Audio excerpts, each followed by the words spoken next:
souvent, on est un peuple de croyants, on n'a pas besoin de ressentir les choses pour les croire. Mais quelle grâce quand Dieu nous accorde cette visitation de sa présence. Quel bonheur de réaliser qu'il prend plaisir à l'adoration de son peuple. Il n'a qu'un seul désir. Il y a un verset qui dit que Dieu siège au milieu des louanges du peuple. Et il n'a qu'un seul désir, c'est de nous amener encore plus loin avec lui. Dans ce torrent de grâce et de présence qui est vraiment la vie en Christ. Amen. Béni soit Dieu, on arrive donc un peu au terme de cette mission. On a été vraiment heureux de partager ces 2 jours avec vous. On termine aujourd'hui. Je crois que le Seigneur a gardé le meilleur pour la fin. En tout cas, merci pour votre accueil et puis pour votre intérêt, surtout pour la parole du Seigneur, votre désir d'aller plus loin avec lui. Dieu voit votre soif, et ça c'est tellement important. Je disais à Fred tout à l'heure qu'il est temps que ces murs s'élargissent et que vous rentrez dans une nouvelle saison. Parce que je crois que Dieu a de beaux projets pour l'avenir pour vous. Dieu veut aussi la croissance. Dieu veut que tous les hommes soient sauvés. Pour ceux qui disent que Dieu ne veut pas la croissance, ils ne seraient pas d'accord avec ce texte. Dieu veut que tous les hommes soient sauvés, qu'ils parviennent tous à la connaissance de la vérité. Et ça, c'est vraiment le nom. Voyez-vous, son amour veut s'étendre et toucher une multitude. Il y a tellement de gens qui ne connaissent pas encore la grâce du Seigneur. Et pour eux, la grâce, ce n'est pas quelque chose forcément de pertinent, parce que les gens ne se soucient pas vraiment de Jésus jusqu'au jour où ils se disent, eh bien là, maintenant on arrive aux extrémités de la vie, on va partir, donc on a besoin du Seigneur. Mais je voudrais vous dire que dès l'instant où on reçoit Jésus dans notre cœur, la vie éternelle arrive. Amen. Avec sa grâce, avec tout ce qu'elle contient. Et puis je crois que c'est tellement pertinent dans notre vie, la grâce, parce que ce n'est pas juste pour l'instant où on va mourir. La vie, elle commence l'instant où on reçoit Jésus en nous. Amen. La vie éternelle, c'est de le connaître lui, le seul vrai Dieu. C'est écrit dans Jean 17,3. Et celui qu'il a envoyé, Jésus-Christ, son Fils. Amen. Donc dès que nous le recevons, il y a des choses qui s'activent dans notre vie. Et tout change. Et ce n'est pas d'ailleurs n'importe quelle vie qu'il vous a promis. Il a dit, je vous donne la vie. Où est-ce que Jésus a crié ces mots? Je me suis souvent posé la question, est-ce dans un cimetière qu'il a dit ces mots, je vous donne la vie? Non, il a dit à des gens qui étaient vivants. Mais il a dit, je vous donne la vie, pas n'importe quelle vie, la vie en abondance. Amen. Et c'est cette qualité de vie-là que Dieu veut nous offrir. Amen. Vous comprenez? C'est pas n'importe quelle vie. Et on veut vraiment vivre la réalité du royaume de Dieu. Écoutez, on ne veut pas être juste à côté, il n'y a pas plus inconfortable que d'être entre 2 situations de toute manière. On va être conscient de ça. Et puis on ne va pas vivre à peu près. Soyez passionnés pour Jésus. Soyez bouillants pour Jésus. Désirez tout vivre avec le Seigneur. Moi je sais que c'est mon cœur qui est comme ça. On ne peut pas vivre les choses à moitié. Moi tout ce qui est écrit dans la Bible, je veux le vivre. Mais pas moins. Parce que c'est ce qu'il m'a promis. Et vous savez, il y a quelque chose que Dieu ne peut pas faire, c'est que c'est particulier parce qu'il est le Maître, il est le Seigneur, bien entendu, mais dans bien des domaines, il va dire qu'il te soit fait selon ta foi.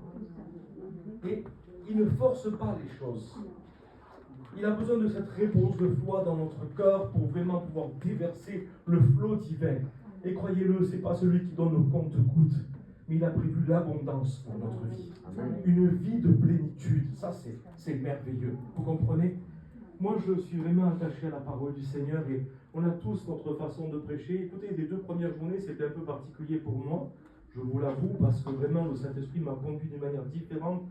Je le crois, avec des besoins particuliers. On a parlé d'identité en Christ, c'est très important de savoir ce que Dieu a fait de nous, qui nous sommes devenus en Jésus-Christ. Vous savez, il y a un texte d'ailleurs dans 1 Jean 4,17 que beaucoup ignorent peut-être, où ils ne l'ont pas vraiment réalisé. La Bible dit, tel il est, tel nous sommes. Mais comme pour enfoncer le clou, écoutez, ça c'est pas au futur, parce que moi pendant des années, il y a quelques années que je prêche l'évangile, je le citais d'une manière qui n'était pas convenable, parce que il semblait, mais entre guillemets, c'est pas du respect de ne pas être en accord avec la Bible, c'est pas de l'humilité, je l'ai dit hier, la vraie humilité consiste à accepter simplement ce que Dieu a dit de nous. C'est ça la véritable humilité. Et souvent je disais, tel il est, tel nous serons. Vous savez, je le conjuguais au futur. Parce que j'avais soi-disant ce respect, mais c'est pas être respectueux des Écritures. Je suis ce que la Bible dit que je suis. Amen. Tel il est, tel je suis. Et pour enfoncer le clou, dans ce monde, pas dans le ciel. Amen. Dans ce monde, je suis. Amen. Voilà ce que la Bible dit. Et ça, c'est tellement important. Vous comprenez? Alors l'identité qu'il m'a donnée, ce n'est pas la moindre. Ce n'est pas la moindre. À tous ceux qui l'ont reçu, il nous a donné le pouvoir de devenir enfants de Dieu. Amen. Nous portons le nom, vous vous rendez compte un peu du roi des rois. Nous sommes ses fils. Vous n'êtes pas des mercenaires, vous n'êtes pas des ouvriers dans le champ de Dieu. Vous êtes des fils dans le royaume de Dieu. Et vous êtes son ouvrage, vous êtes son royaume, dans lequel le Seigneur peut régner facilement, sans aucune contrainte. Et on doit lui laisser cette pleine liberté de faire avec nous l'œuvre qu'il désire faire. C'est ça le plus important. Soyons sensibles, ne résistons pas. Ne résistons pas à la parole du Seigneur ce soir. Laissons-le travailler nos cœurs. La parole a pour but aussi de nous libérer, je le dis souvent, et j'aime présenter les vérités de la Bible pour déverrouiller les systèmes de pensée, parce que je réalise que bien des gens sont en prison à cause de leurs fausses croyances. Vous savez comme ils font dans certains cirques pour élever... aujourd'hui, c'est devenu d'ailleurs même interdit. On n'a plus le droit de présenter des animaux, mais il y a quelques années, les présentations dans les cirques, c'était principalement des spectacles avec des lions, des animaux, des éléphants, toutes sortes d'animaux étaient présentés par des dompteurs. Et l'éléphant, c'était quand même aussi, ça faisait partie du cirque. Et en fait, ce qui se passait, c'est que les gens du cirque les ont élevés tout petits. Ils ont eu petits, et ils ont pris un pieu en bois, et puis avec une corde, ils attachaient l'éléphant alors qu'il était tout petit. C'était un éléphanto, hein. Il était à peine de quelques mois. Et cet éléphant, qu'est-ce qu'il faisait? Eh bien, il essayait bien sûr de se libérer, parce que aucun animal, aucune personne n'est fait pour l'esclavage, véritablement. Donc il voulait se détacher, mais le pieu avait raison de ses forces, il résistait. Et puis il l'a essayé une fois, deux fois, trois fois, et il semblerait que ça s'est inscrit dans sa mémoire. Et puis il a grandi. Et puis il a été, comment dire ça, revêtu de force, de puissance, il est devenu colossal. À un rien, il aurait pu soulever le pieu, mais c'était fini. La chaîne, elle n'était pas simplement visible, elle existait dans ses pensées.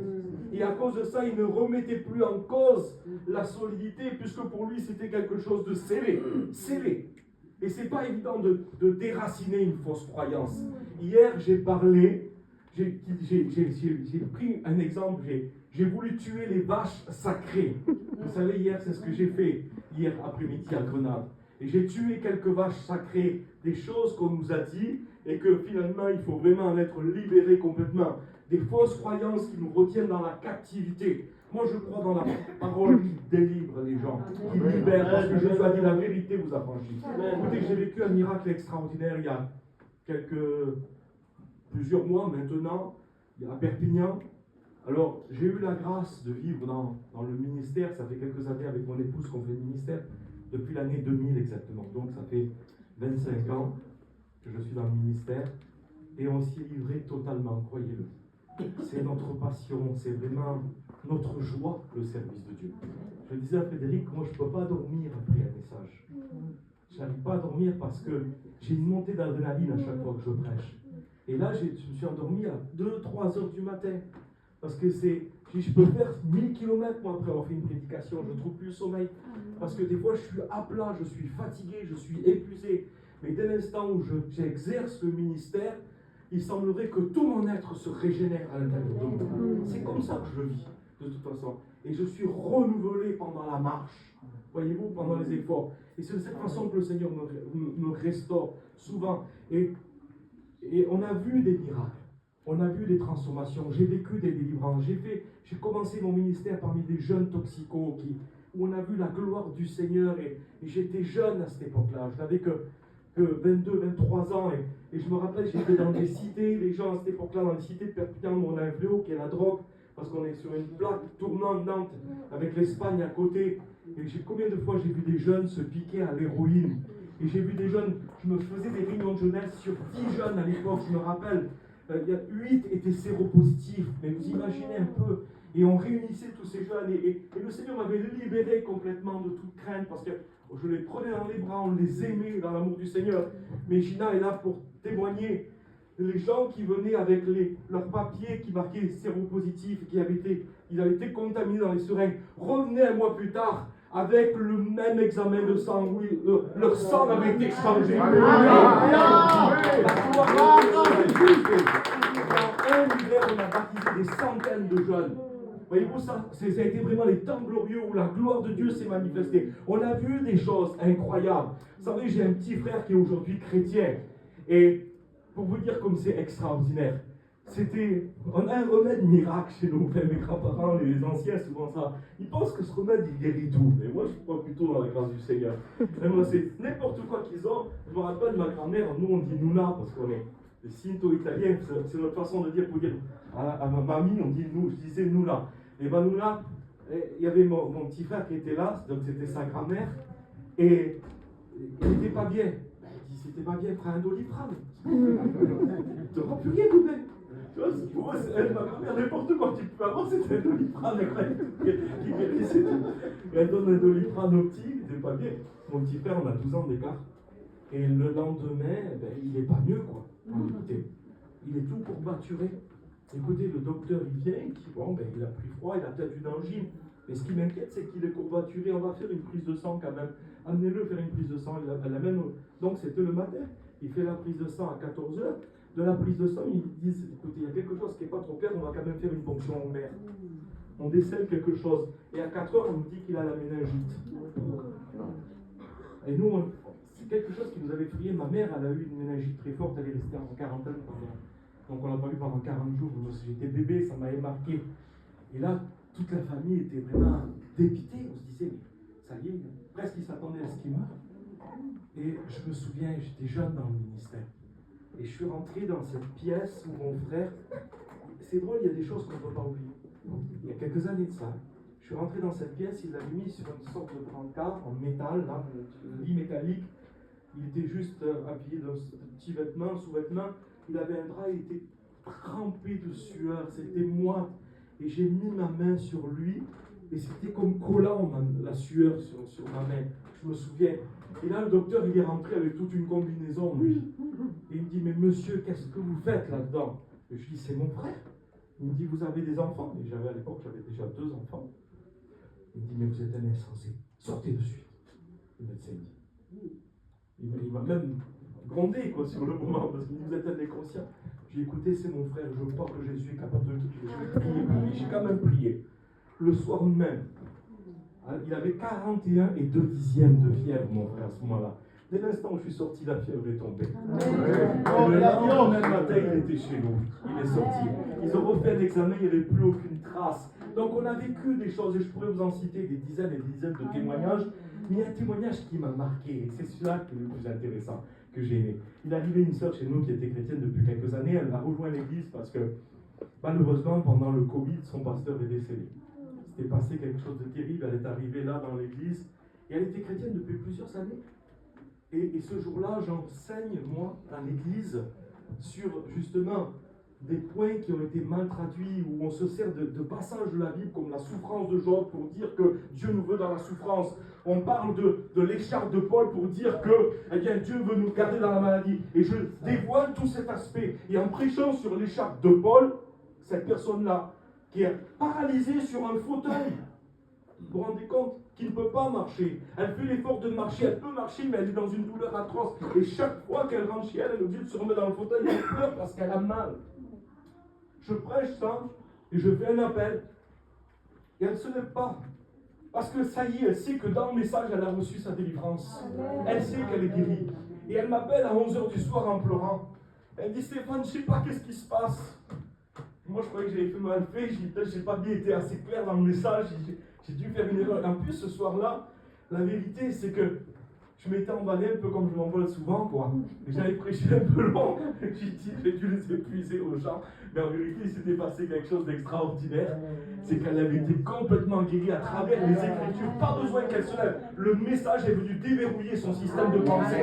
Et elle a réalisé qu'elle avait déjà tout reçu, que la guérison était un acquis de la grâce, qu'elle n'avait pas besoin de supplier Dieu ou de faire pression sur lui. C'est pas un bras de fer avec Jésus. Il a déjà tout donné de son sein de gloire. Et le message a déverrouillé son système de pensée et elle était complètement guérie. Le lendemain, il y avait un voyage qui était programmé pour elle. Elle devait partir en famille à Rome. Ils sont arrivés en Italie. Elle a fait 11 km à pied. Elle a voulu se prouver que complètement, elle a fait un effort incroyable. Elle s'appelle Vanessa, elle est dans l'église. Et si elle est connectée, je la bénis dans le nom du Seigneur. À bientôt, Vanessa. Et ça, c'est vraiment une grâce du Seigneur. Voyez-vous, simplement la parole de Dieu. Alors, je vais vous partager quelque chose qui est pour moi une des expériences capitales que j'ai fait avec la Bible. C'est pour moi une clé essentielle.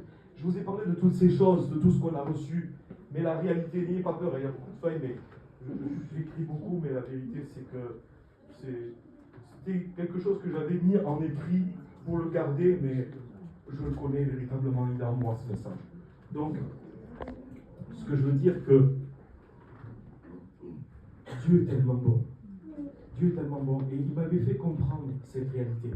Alors, bien sûr, il y a un temps, j'ai parlé d'identité, j'ai parlé de toutes ces fausses croyances qui peuvent nous bloquer. Mais ce qu'on veut vivre réellement, est-ce que vous êtes d'accord avec moi?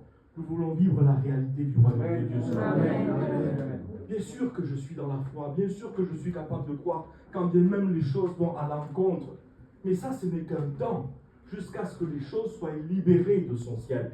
Voyez-vous, dans Hébreux chapitre 11, verset 1er, la définition de la foi, c'est que la foi, c'est une ferme assurance des choses qu'on espère, mais c'est aussi la démonstration de ce qu'on ne voit pas. Pas de ceux qui n'existent pas, parce que ce n'est pas parce que vous ne les voyez pas qu'ils n'existent pas. Mais on les amène à l'existence. On appelle les choses qu'on ne voit pas à l'existence. Et elles arrivent. C'est ça le royaume de Dieu. Et je vais vous montrer comment activer le royaume de Dieu dans votre vie. Comment amener de façon tangible et concrètement cette manifestation du royaume de Dieu dans votre vie. Ça va être très pratique. Et d'ailleurs, si on ne comprend pas ça, on ne peut pas aller plus loin. Jésus, il a dit quelque chose de particulier, c'est une parabole. Et c'est de cette parabole que je vais me servir pour vous enseigner cet après-midi. On la trouve dans l'évangile de Marc, au chapitre 4. Écoutez ce qu'il dit au verset 13. Vous ne comprenez pas cette parabole, comment donc comprendrez-vous toutes les autres? Autrement dit, si on ne comprend pas ce point de la Bible, on ne peut pas aller plus loin. En fait, c'est ici, Jésus nous donne quelque chose de particulier. C'est comme une clé qui va déverrouiller notre compréhension. C'est comme quelque chose qui nous permet, la parabole est là pour nous permettre de déchiffrer comment le royaume de Dieu fonctionne. Vous savez, ils ont fait une découverte archéologique il y a quelques années. Ils ont découvert une pierre qu'on appelle la pierre de Rosette. Je ne sais pas si vous connaissez ça. Elle a permis, cette pierre, de nous permettre de comprendre les hiéroglyphes. Parce qu'en 3 langues, c'était traduit, ça a été vraiment une grâce, une découverte énorme. D'ailleurs, dans les Bibles Thomson, celle que j'ai là, je l'ai en photo dans la partie archéologique de ma Bible là. Et ça a été, et je voudrais vous dire qu'on est un peu devant cette même situation dans ce que je vais vous partager. Parce que Jésus, dans l'évangile de Marc, donc au chapitre 4, il y a littéralement 4 paraboles qui sont données. En fait, j'ai regardé de façon chronologique les événements passés à travers la vue d'ensemble des 4 évangiles synoptiques. Il y a en fait 13 paraboles différentes que Jésus a enseignées en un seul jour. Vous vous rendez compte? Et presque toutes mettent l'accent sur la parole de Dieu. Toutes. Et presque toutes mettent l'accent vraiment. Et permettez-moi juste de souligner ces quelques éléments. Regardez, Marc chapitre 4, verset 26. Il dit, il en est du royaume de Dieu comme d'un homme qui jette de la semence en terre. Voilà, écoutez, le royaume de Dieu est semblable à un homme qui jette de la semence en terre. Voilà ce que Jésus a dit. Vous voulez comprendre le royaume? Alors essayez de voir cette image. Vous savez, c'est très important d'avoir une image. Tout à l'heure, c'est le frère qui le disait. Essayez de voir les choses. Vous avez besoin de les voir. Dieu ne vous a pas donné une imagination simplement pour rêver la nuit. C'est dans un but précis qu'il nous a doté de ce pouvoir d'imaginer les choses, de les voir. Et j'appelle une image. En fait, si vous n'avez pas cette image, vous n'arriverez pas à vous projeter et à croire. Et l'image, c'est ce qu'on va voir dans notre esprit et qu'on va comme espérer, voyez-vous? C'est ça. La foi, elle matérialise tout ce que tu espères. La foi, c'est une ferme assurance des choses que tu espères. Si tu espères rien, si tu vois rien, tu ne pourras rien voir se matérialiser. Et Jésus, parfois, même Dieu, il a employé des images. Il a mis une image devant Abraham. Regarde le ciel. Qu'est-ce que tu vois? Je vois des étoiles dans le ciel. Regarde les mers. Qu'est-ce que tu vois? Des grains de sable. Ta postérité va être semblable à ça. Mais il avait besoin d'une image pour pouvoir se projeter dans la foi, Abraham. Et ici, Jésus est en train de nous donner une image tellement importante. Le royaume des cieux est comme un homme, est semblable à un homme, qui jette de la semence en terre. Mais il dit quelque chose. Il dit, au verset 14, et ça c'est le plus important, le semeur sème la parole. Écoutez, c'est important, une semence. C'est petit dans sa consistance, une semence. Quand vous l'avez en votre main, ça paraît si peu de choses. Mais en elle contient le pouvoir de la vie. Dans une seule semence. Vous avez tout le potentiel de vie. Et là, il en donne bien sûr l'interprétation. Il va dire le symbole. La semence, c'est le symbole de la parole. Et le sol, c'est le symbole de notre cœur. Vous connaissez tous la parabole du semeur. Et souvent, on l'a lu, on l'a relu. La plupart, ne sont même pas étonnés quand on leur dit on va vous prêcher la parabole du semeur. Bon, il dit je connais, c'est la semence qui a été libérée ou jetée dans différents terrains. Bon, je connais ça. Mais est-ce qu'on en a compris réellement le sens de cette parabole? Parce que si vous comprenez véritablement le sens de cette parabole, vous allez comprendre qu'il y a des choses qui doivent prendre vie dans votre vie. Et vous allez voir comment activer votre vie aussi de façon concrète pour que des choses arrivent chez vous, pour que les choses apparaissent. Parce qu'il y a des gens qui sont toujours là, Seigneur, mais c'est sûr qu'on n'a pas envie de rentrer dans ce processus. Vous savez, on est rentré dans une génération où les gens, qu'est-ce qu'ils veulent? Eh bien, ils veulent simplement que quelqu'un agite la main sur eux et recevoir immédiatement ce qu'ils attendent. Mais personne n'a le désir d'entrer pleinement dans ce que le Seigneur veut pour lui, dans le processus. On veut l'événementiel. On veut l'événement où il y a la réunion spéciale, où les choses arrivent. Mais au quotidien, et ce que je veux vous donner, moi, en cet après-midi, c'est un processus qui va activer quelque chose, mais à long terme dans votre vie. Ce n'est pas l'événement que demain on aura oublié ou dans 3 jours c'est fini. On a eu la super réunion, on a eu le grand frisson. Mais concrètement, qu'est-ce que ça a apporté dans ta vie? Sur le plan pratique, et je veux être pratique, parce que la vie chrétienne, c'est quelque chose de pratique aussi. Ce n'est pas juste le temps de nous faire rêver, le temps d'une réunion. Parce que pour beaucoup, il semblerait que oh, mais t'es bien, c'est beau, c'est magnifique. Et c'est particulier, mais il semblerait que le seuil de la porte qui est là-bas a le pouvoir de faire tomber à terre tout ce qu'on a entendu. Dès l'instant où on l'a franchi, on a presque tous oublié tout ce qui a été dit, on ne le rend plus pratique. Mais on doit activer le royaume de Dieu. Voyez-vous, on est à la course au miracle. Écoutez, je vais peut-être vous choquer dans ce que je vais dire. Peut-être il se peut que j'amène de l'incompréhension, mais ce n'est pas mon but. Mais je voudrais vous dire qu'il y a quelque chose de plus grand encore que le miracle. C'est la bénédiction dans laquelle Dieu vous a fait entrer. Amen. Le miracle, celui qui marche de miracle en miracle, c'est qu'il marche de crise en crise.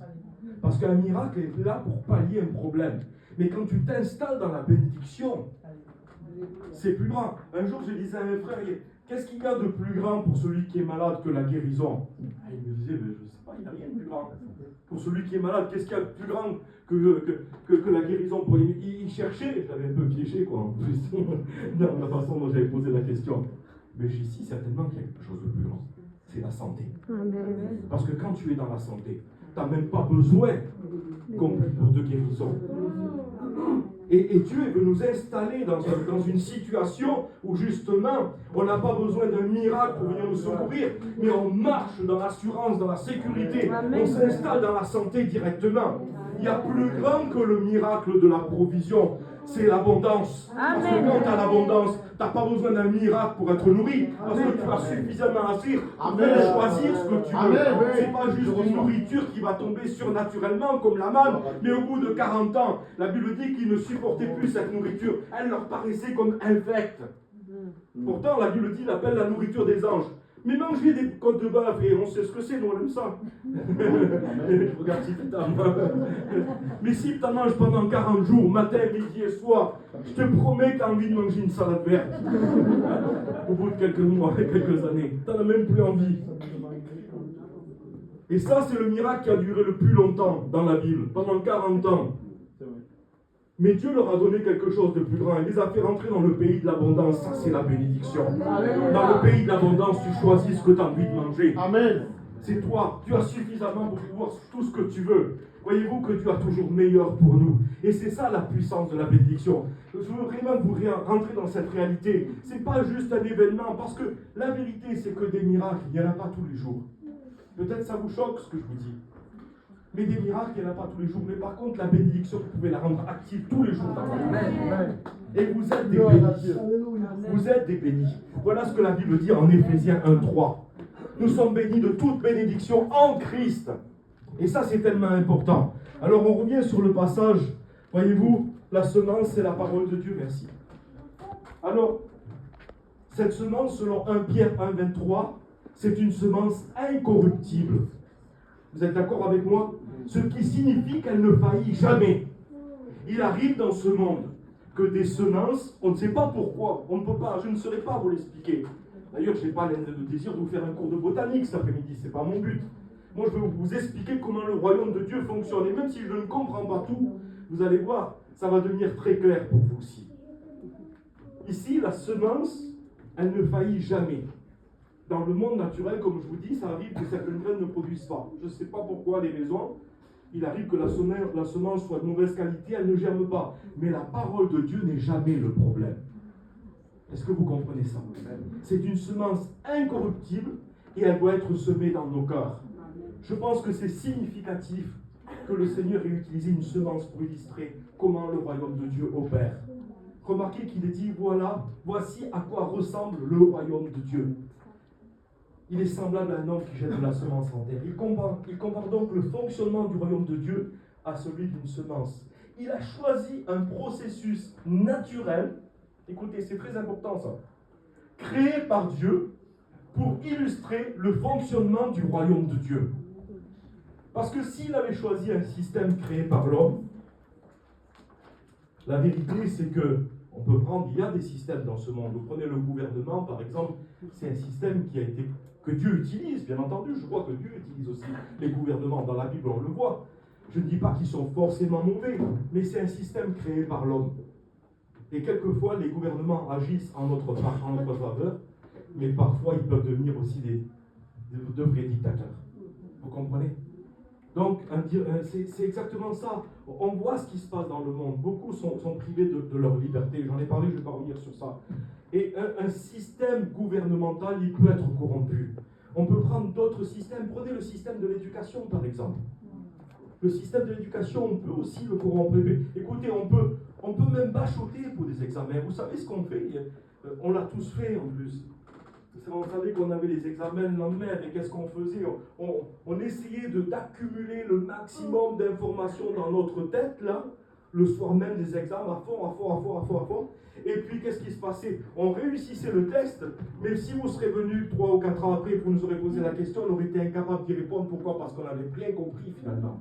On avait juste enregistré sur notre mémoire à court terme des informations qui nous permettaient de répondre sans avoir compris les principes. Donc on a contourné le système. On peut tromper n'importe quel système humain. Vous comprenez ça?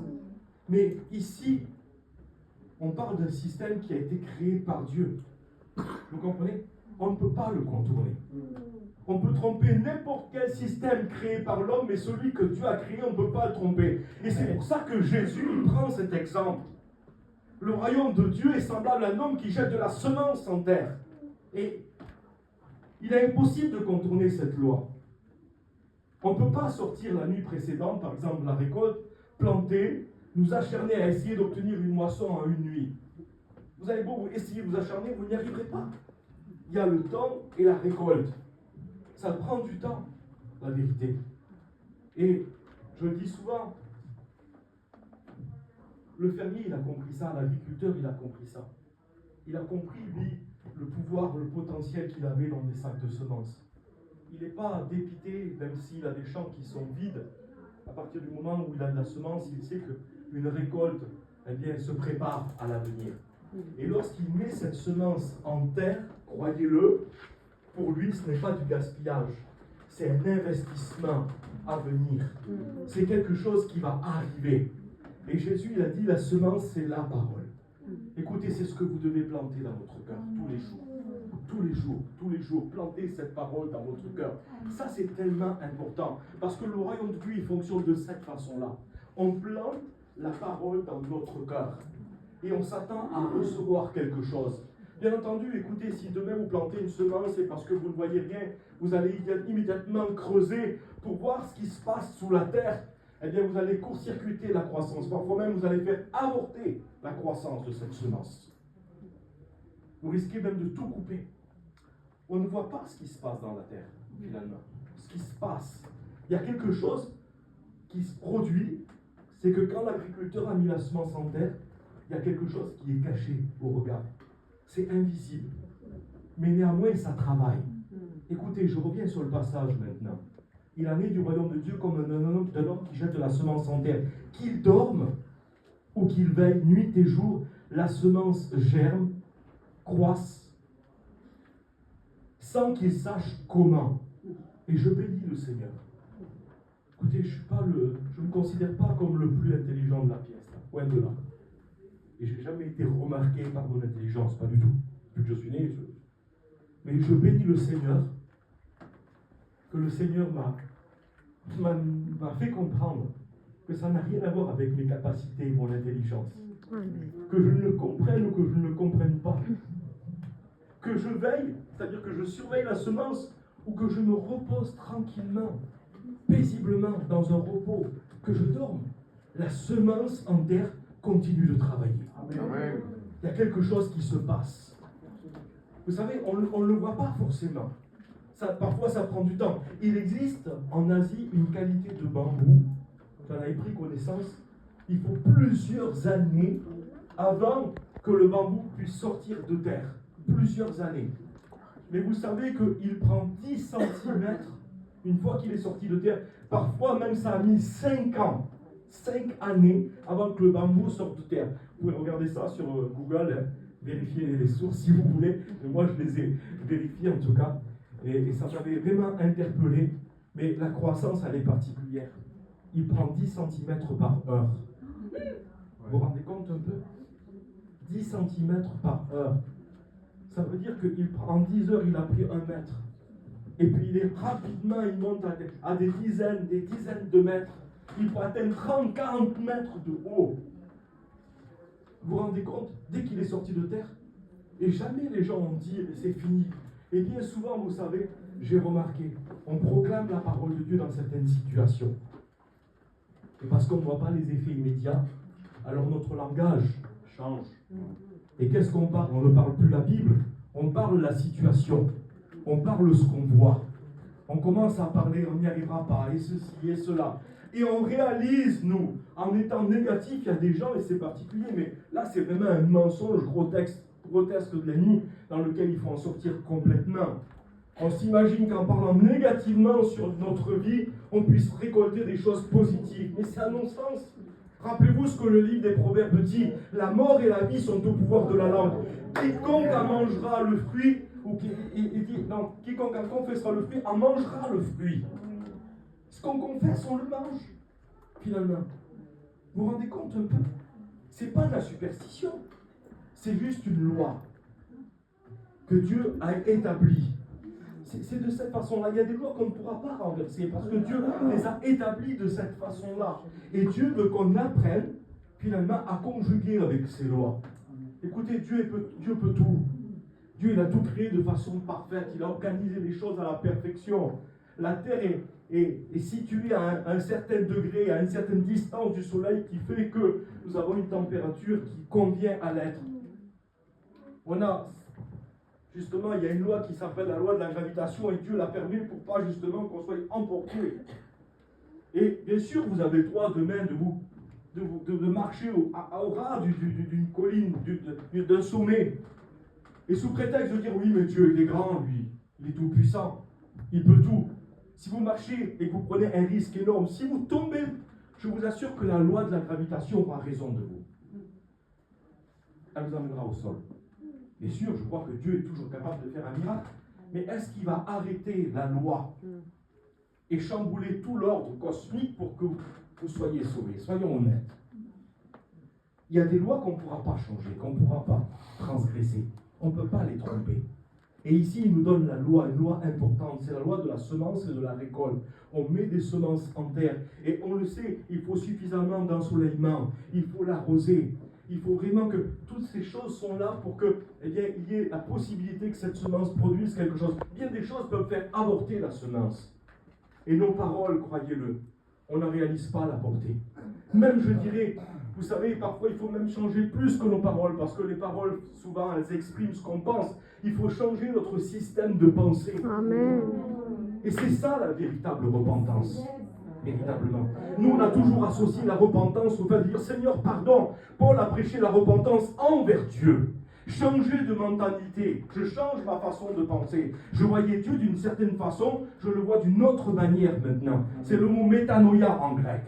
Vous savez, quand Martin Luther, qui était un homme extrêmement légaliste et toujours dans la condamnation, un homme qui était introspectif, qui était toujours là à se condamner parce qu'il se surveillait lui-même, il était toujours là.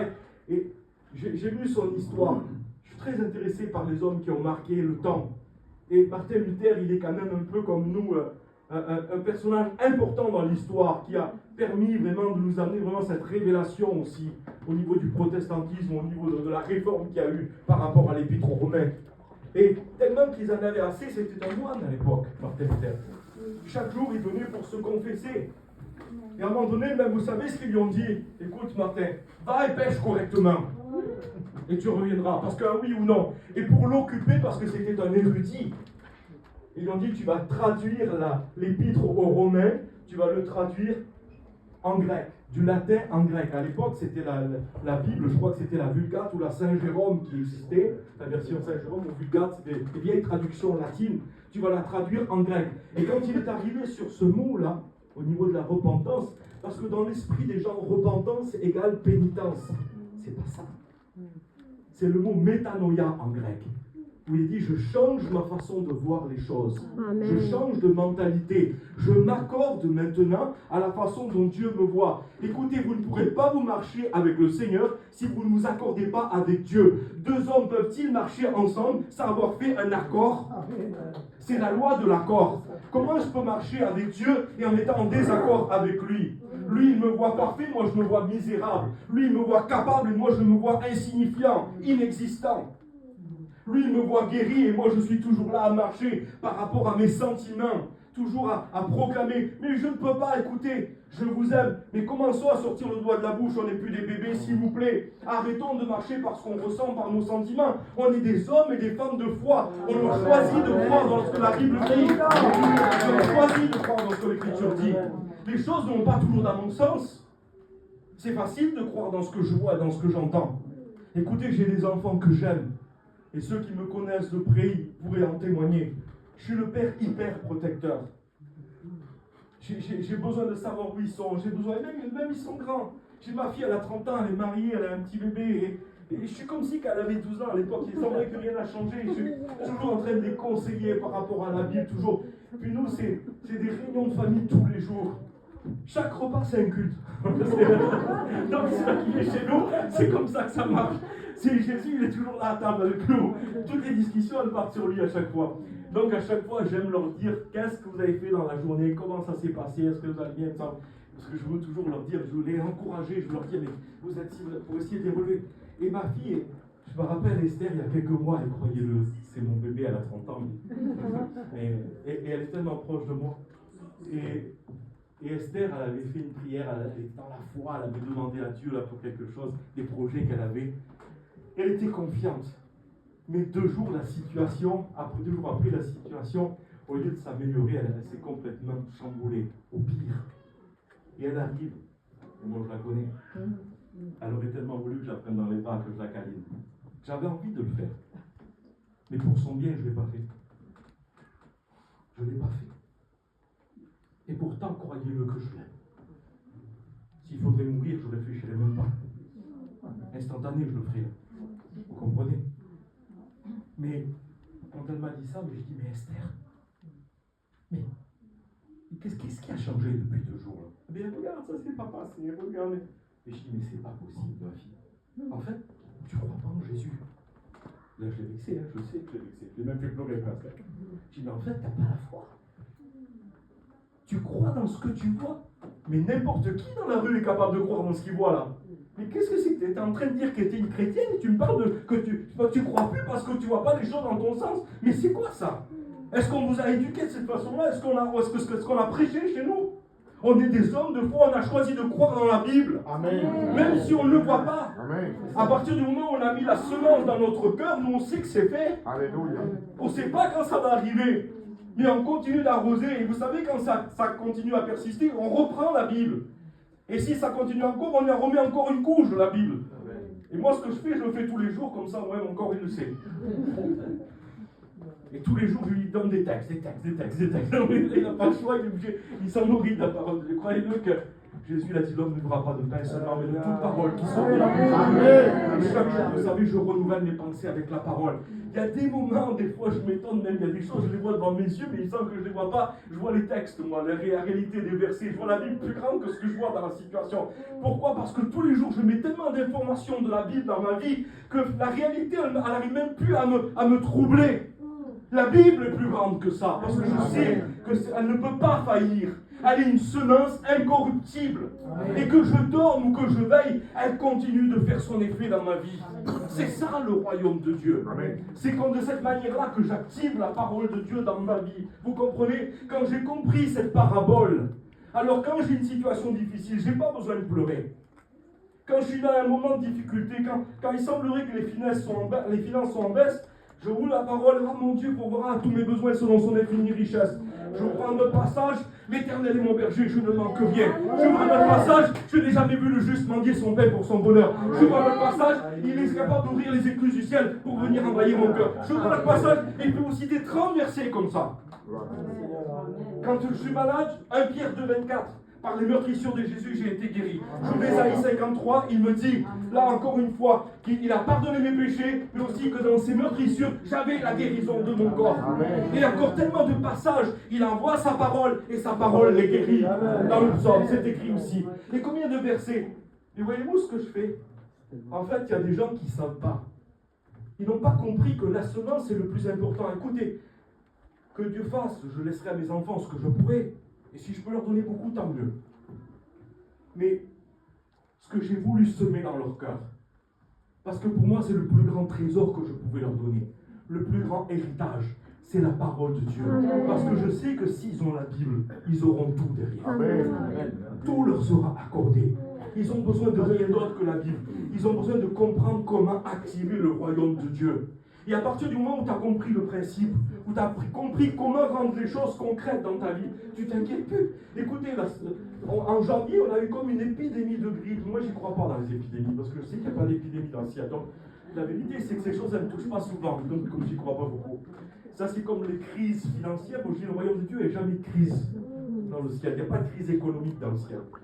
Donc, il y a plein de choses que, en fait, j'écoute, mais ça ne m'atteint pas du tout. Mais on en avait assez, un après l'autre, la grippe, le ci, le là. Et puis on n'était pas trop bien, on était un peu courbaturés. Ma femme aussi était pas bien. Je dis, écoute, stop.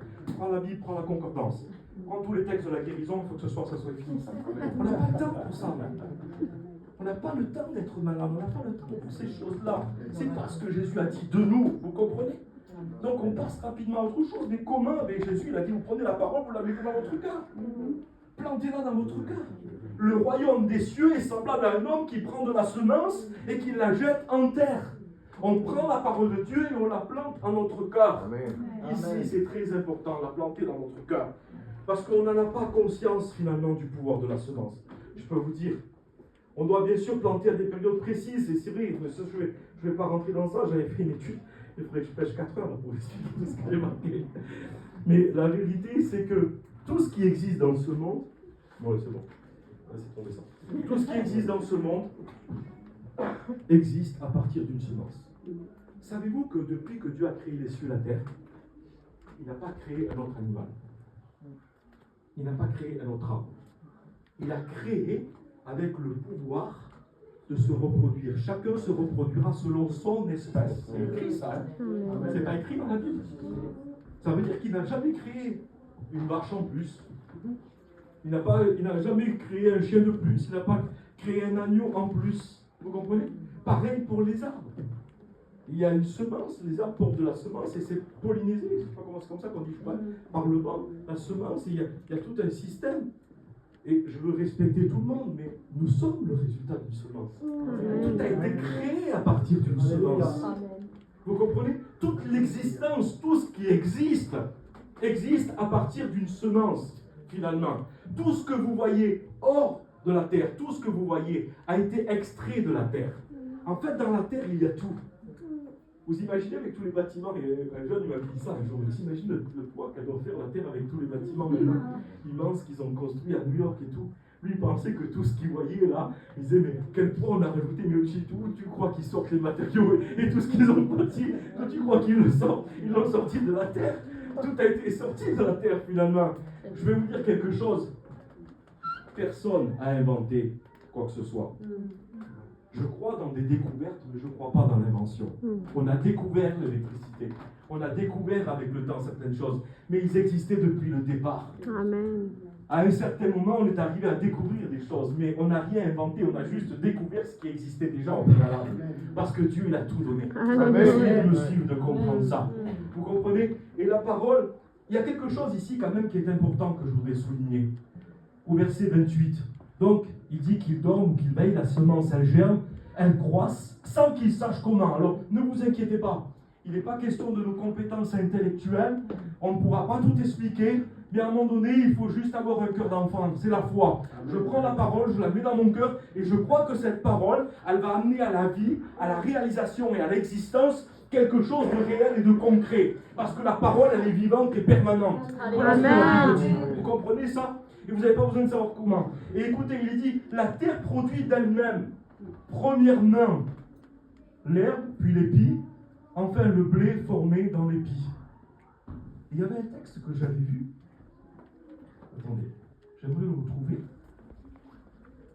Oui, bon, c'est pas grave. La terre produit d'elle-même. Ici, il est dit que c'est la terre qui produit.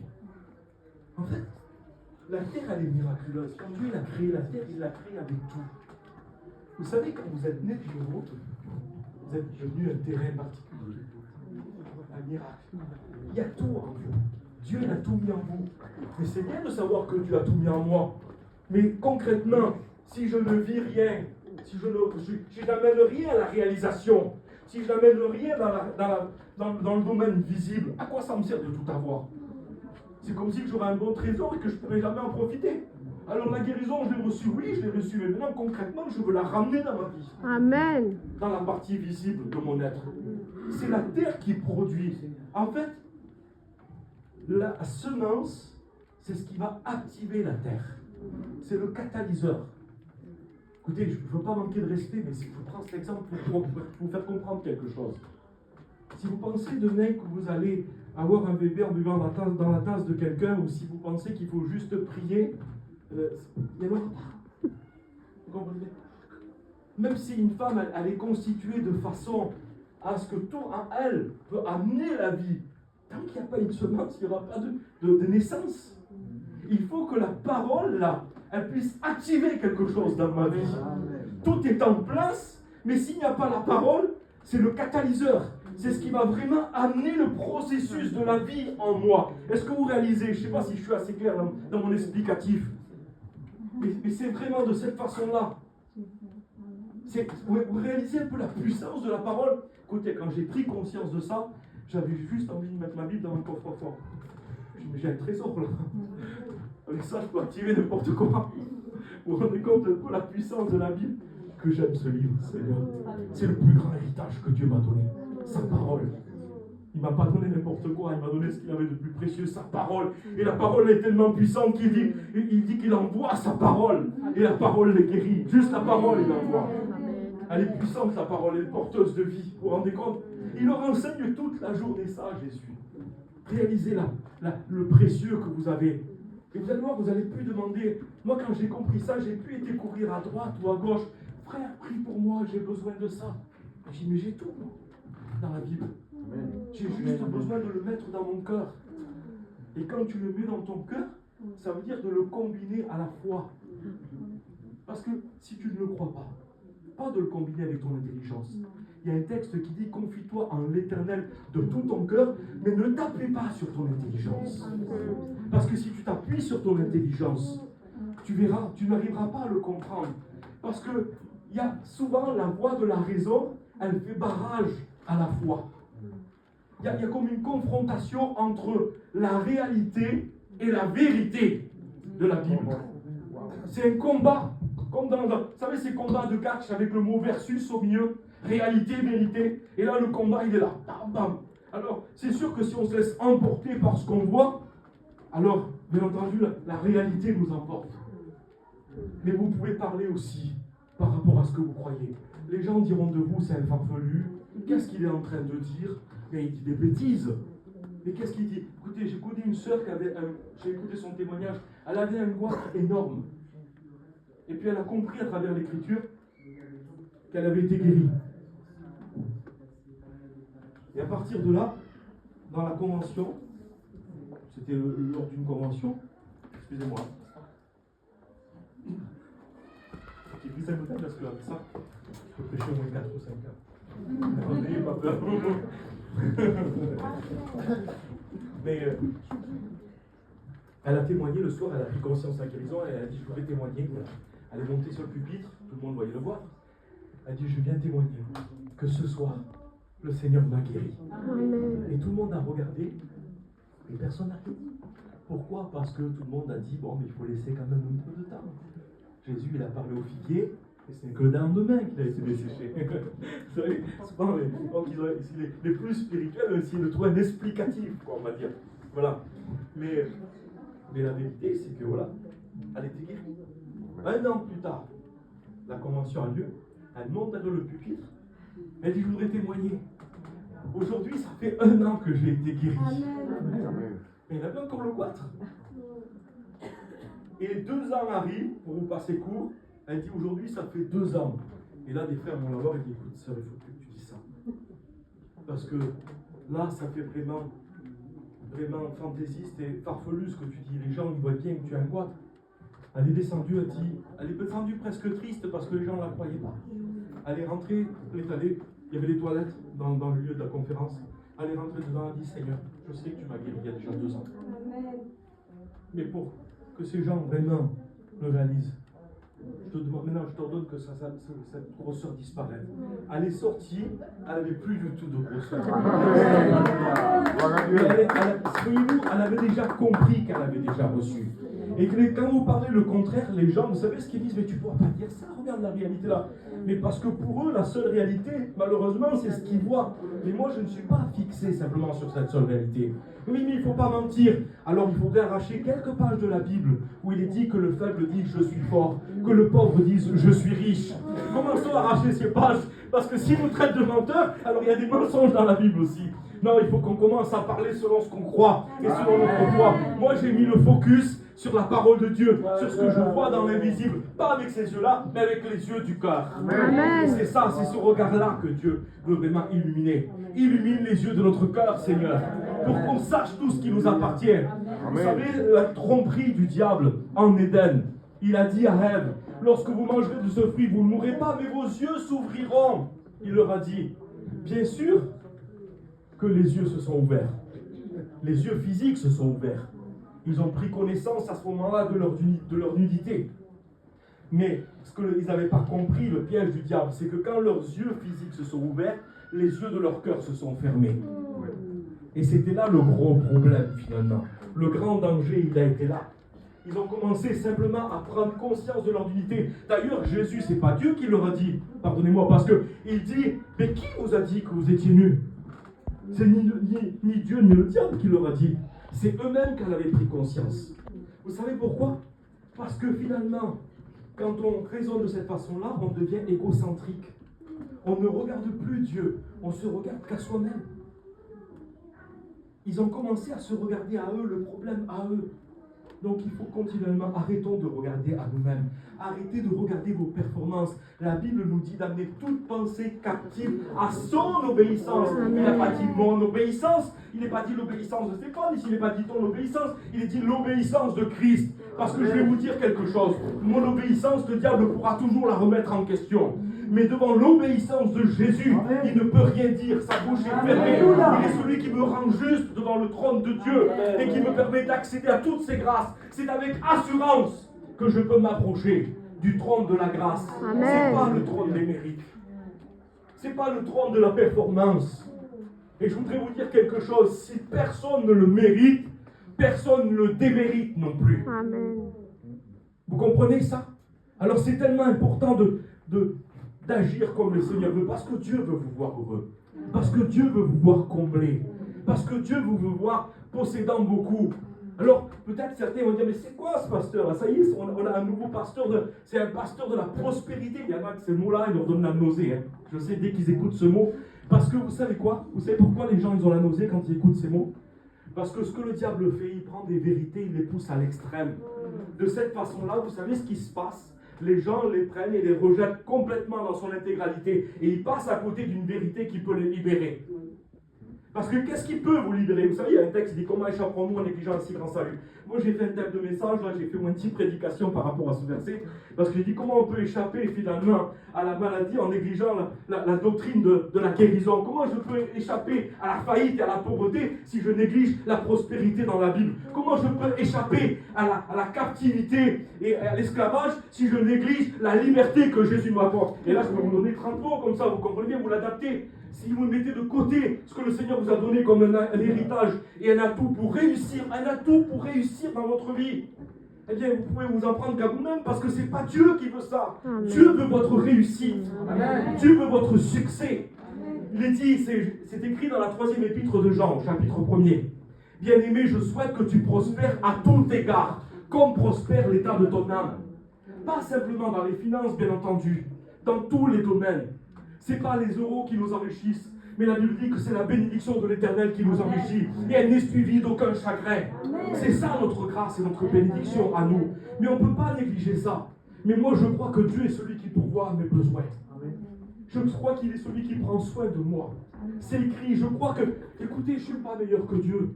Et je ne voudrais pas voir mes enfants dans la difficulté, dans la souffrance, dans la pauvreté. Je voudrais qu'ils réussissent. Pensez-vous que je sois meilleur que Dieu? Je voudrais voir mes enfants en bonne santé. Pensez-vous que Dieu veut nous voir malades et dans la souffrance? C'est pas ça la vérité. On n'est pas meilleur que Dieu. Et j'avais cité un texte le premier jour. Il me revient à l'esprit. Méchant comme vous êtes, vous savez donner de bonnes choses à vos enfants. À bien plus forte raison, le Père qui est dans le ciel. Dieu veut le meilleur pour toi. Amen. Sois-en conscient de ça. Est-ce que vous vivez le meilleur avec Dieu? Amen. Amen. Moi, j'en suis sûr qu'il y a des choses que vous ne vivez pas encore. Ce n'est pas une critique, hein. Mais potentiellement, est-ce qu'on a utilisé tout le potentiel de Dieu? Est-ce qu'on l'a épuisé? Non, il y en a encore. Hein. Il y en a encore. Donc, on va prendre la parole de Dieu, écoutez, et on va la planter dans notre cœur chaque jour. Amen. Je vous mets au défi, prenez, c'est facile, n'importe quel chrétien et chrétienne peut faire ça. Vous prenez une concordance. Il y a plein d'ouvrages, de guides aujourd'hui, de livres, qui nous aident vraiment à faciliter la compréhension de la Bible. Et quand vous êtes dans un domaine, je me rappelle David Wilkerson, il avait fait ça par rapport à plein de thèmes. Si vous êtes dans la souffrance, vous prenez tel verset, tel verset, tel verset. Si vous êtes dans l'inquiétude, vous prenez... Il y a plein de versets qui nous parlent de l'inquiétude, parce que Dieu ne veut pas nous voir. Si vous êtes dans la solitude, si vous êtes dans le rejet, il y a des versets aussi qui viennent. Et vous prenez et vous semez ça dans votre cœur tous les jours, tous les jours, tous les jours. Ne vous basez pas à ce que vous voyez. Proclamez à haute voix la Bible. Amen. C'est important. Proclamez la parole du Seigneur. Proclamez-la. Et croyez-la. Combinez-la à la foi. C'est très important de la combiner à la foi. Et pas à la foi juste d'un moment, parce que souvent, nous, vous savez, c'est des excursions qu'on fait dans la foi. Mais ce n'est pas une excursion. La Bible dit celui qui demeure, et ce n'est pas juste un petit passage dans l'Écriture, c'est demeurer dans la parole. C'est vivre par la foi. Amen. Et vivre, ce n'est pas l'affaire de quelques minutes ou de quelques heures, c'est l'affaire de chaque jour, de chaque instant de ma vie. Le juste vivra par la foi. C'est écrit dans la Bible, c'est écrit dans Habakkuk chapitre 2, je crois, verset 3. C'est écrit plusieurs fois cette écriture dans la Bible. Le juste vivra par la foi.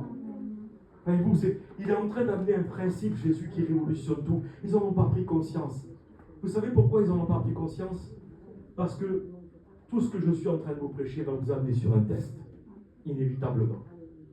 N'ayez pas peur. Parce que même si vous le ratez le test, vous pouvez recommencer. Et il faut recommencer. Encore, jusqu'à ce qu'on réussisse. Il y a des choses que je n'ai pas vues encore dans l'Écriture. On a prié pour des malades, on a vu des guérisons, on a vu, je ne veux pas parler de tout ce que j'ai vécu des belles choses. On a même prié pour les personnes qui étaient parties, on n'a pas vécu de résurrection. Ça, je vais être honnête devant Dieu. Mais je sais qu'il n'y a rien de ce que la Bible dit que je ne vivrai pas. La vérité, c'est que je suis en train d'activer ma terre. Tous les jours, je mets une semence. J'ai 50 ans. Moïse, il a commencé le ministère à 80 ans. Moi, ça me convient de commencer le ministère à 80, le terminer à 120, ça ne me dérangera pas. Même si encore pendant 30 ans, il faut que je mette de la semence dans mon cœur, je ne me décourage pas, je le ferai. Je le ferai. Et je dis à ma femme, Gina, on a de l'espoir, dans 30 ans, on va commencer notre ministère, alors là, on va être des bombes atomiques. À 80 ans, il n'y a rien qui va nous retenir. On va tout exploser. J'ai dit à ma femme, on va rattraper tous les années que les sauterelles ont voulu nous dévorer. Mais le Dieu de la restitution, t'inquiète pas, il va tout ramener. Il est celui qui nous aime. Donc on sait qu'on va tout ramener, nous, en quelques jours, ça, c'est pas grave. Mais voyez-vous, on continue, on sait que ça travaille en nous, cette semence qu'on prend. Elle travaille. Jésus leur enseigne, donc je le dis, 13 paraboles sur ce même passage dans une seule journée. Et écoutez, si on tourne la page simplement, on tourne la page, écoutez, le texte, il est intéressant. Nous, on a des chapitres, des versets, on s'imagine que, vous voyez, c'est juste pour nous aider. En fait, cette nomenclature, là, je crois que c'est Robert Estienne qui a mis ça dans la Bible au 1er siècle. Mais au début, il n'y avait pas tout ça, c'était juste des lettres, voyez-vous. Mais il est dit, et j'aime bien que ce soit précisé, ça me rassure. Il est dit, ce même jour. Là, on est au chapitre 4, toujours, mais au verset 35. Ce même jour, sur le soir, ça y est, je termine, c'est la conclusion. Sur le soir, Jésus leur dit, passons sur l'autre rive. Qu'est-ce que c'est ça? C'est écrit en rouge dans ma Bible. Ah, c'est une parole de Jésus. Ça veut dire quoi? C'est une semence. Il leur avait donné une semence. Passons sur l'autre rive. Il leur enseigne toute la journée la puissance de la parole. La parole, c'est une semence. Quand vous la mettez dans votre cœur, elle ne peut pas faire autrement que ce pourquoi elle a été créée. La semence, elle a été créée pour amener la vie. La semence, elle a été créée pour produire. La semence, elle a été créée pour amener quelque chose à l'existence. Vous comprenez? Et c'est ça ma parole, il a dit Jésus. Donc maintenant, ça y est, j'ai enseigné toute la journée, pendant plusieurs heures. Parce que nous, on croit qu'il a prêché 5 minutes, Jésus. Mais c'est des heures et des heures et des heures. Écoutez, des fois, on est fatigué parce qu'on a écouté un sermon de 30 minutes. Paul, il prend la parole à 8 heures. Il prêche jusqu'à minuit. Tellement que c'est l'homme Ticus, il s'endort sur le bord de la fenêtre. Il tombe de la fenêtre, il le ressuscite et il prolonge son message jusqu'au matin. Il n'y a pas quelqu'un qui peut ressusciter pour prêcher jusqu'à demain matin. Bon, j'avais envie. Donc ça se passe comme ça, quoi. Voyez-vous? Mais ils ne sont pas fatigués parce que tu l'as pas la parole de Dieu. Donc là, ils ont écouté toute la journée le même message. Et il leur dit, passons sur l'autre rive. Il n'a pas dit, allez au milieu du lac et noyez-vous. C'est pas ça qu'il a dit. Il a dit, passez sur l'autre rive. Il n'y a aucun démon là qui aurait pu se mettre au milieu. Aucune puissance, rien ne pouvait empêcher cette parole. Mais il y a quelque chose qui arrive dans le naturel. Regardez. Donc, alors qu'ils sont dans la barque, il s'éleva une forte bourrasque. Et les vagues se jetaient dans la barque, au point qu'elle se remplissait déjà. Et lui, c'est ça le Seigneur. C'est ça notre Seigneur. Que c'est beau, que ça me rassure. Qu'est-ce qu'il fait Jésus? Il dort, tranquillement.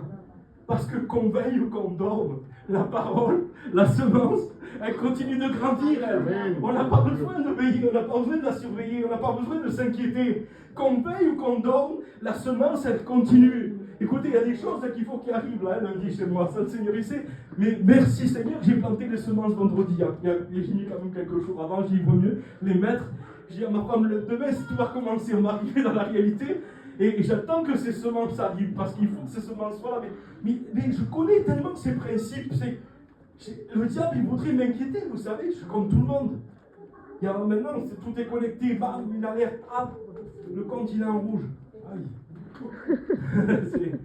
Mais la Bible dit que, finalement, les ressources de Dieu, elles sont intarissables. Il remplit celui qui remplit nos greniers. On ne manquera de rien. Voyez-vous, c'est tout ça. Et ça, c'est la semence qu'on plante, qu'on plante, qu'on plante. Et on revient sur ce passage. Donc, il dormait à la poupe et sur le coussin. Il le réveillait et lui dit, Maître, tu ne te soucies pas de ce que nous périssons? Il se réveilla, menaça le vent et dit à la mer, silence, tais-toi. Le vent cessa et un grand calme se fit. Puis il leur dit, pourquoi avez-vous tellement peur? Comment vous n'avez pas de foi? Combien de fois on s'est trouvé dans ces situations? Écoutez, quand on vit ça, on se dit quand même, quelle honte pour ces disciples. Jésus les a enseignés tous les jours, ils n'ont pas cru. Et on ne voit pas qu'on est en train de faire la même chose. C'est facile, vous savez, pour certains, la parole de Dieu, c'est pas un miroir. C'est un rétroviseur. Vous voyez toujours les autres. Le rétroviseur, la voiture, il permet de voir la voiture qui arrive derrière. Celle sur les côtés, on voit juste la voiture qui est derrière. On se voit jamais à nous-mêmes. Le rétroviseur, il sert à ça. C'est pas un rétroviseur, la Bible. C'est un miroir, selon Jacques, qui reflète notre situation. Prenez-la de façon personnelle, cette parole que je vous ai prêchée. Écoutez, si j'aurais eu qu'un seul message à prêcher dans cette mission, c'est ce message-là, parce que pour moi, il est le plus important. Parce que si vous réalisez la valeur que vous avez dans cette parole, alors vous allez réaliser, avec tout le respect que j'ai pour l'équipe pastorale qui est là, vous n'avez pas besoin d'avoir le pasteur. Vous savez, maintenant, dans certaines églises, c'est comme ça. Il faut qu'on l'ait presque dans la table de commande, là, de chevet, n'importe quoi, il faut appeler le pasteur. Mais t'as la Bible. T'es un chrétien. T'as pas besoin tout le temps de... Merci Seigneur, qui est le pasteur et qui enseigne des vérités. Mais les vérités, on les donne pour libérer les gens. Il n'y aura pas toujours quelqu'un à côté de toi. Et Dieu va te demander à un moment donné de croire. Amen. De faire ta propre expérience. Amen. On ne peut pas vivre, vous savez, de façon, comment dire ça, là, par procuration. Ça n'existe pas. Vous savez, mes enfants, moi je leur dis, il faut que vous fassiez une expérience avec Dieu. Pour quelle raison? Parce que moi, je suis son fils, mais Dieu, il n'a pas de petits-fils. Il n'a que des fils. Donc il faut que vous vous devenez fils, vous. Vous ne pouvez pas être, vous ne serez jamais les petits-enfants, parce que moi je suis son fils, mais vous ne pouvez pas être des petits-enfants. Donc il faut que vous rencontrez Jésus. Amen. Il faut que vous fassiez votre propre expérience avec le Seigneur. Et les trois, béni soit Dieu, ils servent Jésus. Amen. Vous comprenez? Et je peux vous dire que mes enfants, ils marchent dans ce domaine de la foi. Ils marchent dans ce concept-là. Parce qu'on croit dans ce que la Bible dit. Est-ce que vous allez donner toute l'importance à la parole aujourd'hui? Je vais vraiment mettre un point d'honneur sur la parole. Faites de ce livre vraiment le livre de votre vie. C'est le manuel de votre vie, ce livre-là. Tout ce qui contient ce livre, c'est la vérité. Tout le reste qui ne s'inscrit pas dans ce livre, tenez-le pour faux. Vous comprenez ça? C'est ça qui est vrai. Quand vous allez passer le code de la route, les gens, ils savent qu'il dit, il faut que vous écoutez, il faut que vous appreniez ce livre par cœur. Quoi qu'on vous dise, ce qui est vrai et ce qui va vous permettre de réaliser l'examen, de réussir l'examen, pardon, c'est ce qu'il y a écrit dans ce livre. C'est pareil avec Dieu. Écoutez, c'est simple ce que je vous ai prêché. Un enfant, on va le dire, c'est n'importe qui. C'est juste qu'il faut qu'on débloque ici notre pensée. Amen. On est là à comprendre. Alléluia. On est très lent à comprendre. Arrêtons de raisonner. Soyons dans la foi. Je veux croire seulement. Amen. Seigneur, ta parole est la vérité. On lui rend grâce un instant, s'il vous plaît. Seigneur, merci pour ton amour.